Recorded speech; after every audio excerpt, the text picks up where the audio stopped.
Okay, thank you very much, Prince. Good afternoon, Your Excellencies, all protocols observed. First of all, for us, I'm here representing President Adesina of the African Development Bank. For us, when we heard the theme, produce, add value, trade, it fully resonated with us because we have what we call our high five strategic priorities, of which everything I've just said is captured in what we call our industrialization high five strategy. The other aspects of our high five strategies are also captured in this because they are enablers, which is to light up, empower Africa, which is to feed Africa, and also to integrate Africa. So we fully support the compact, which is going to anchor the CFTA with the continuing political commitments that we are seeing demonstrated by the various excellencies here.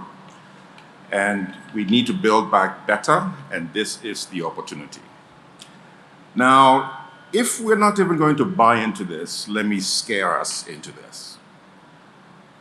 Europe now has the carbon border adjustment mechanism. Because we produce with non-renewable power, there's going to be an imposition of tax that could cost Africa $25 billion. And this is where we end up being collateral damage between the war of trade between the West and the East. So my point is, we need to start to trade amongst ourselves in terms of value addition and not just commodities. So for us, it's about partnerships, partnerships, partnerships. And we work together here with AfriExim, with Badea, with Boade.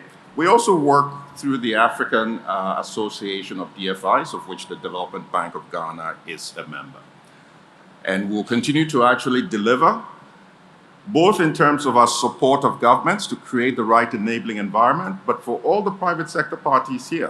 Kola Kareem is one of my clients.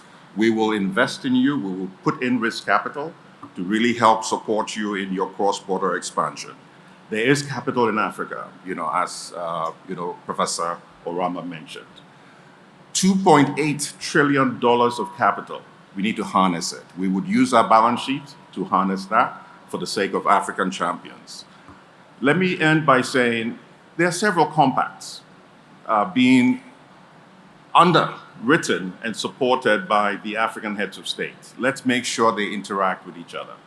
Because, for example, we have the Dakar II Compact that has mobilized $74 billion from development partners and bilateral partners globally.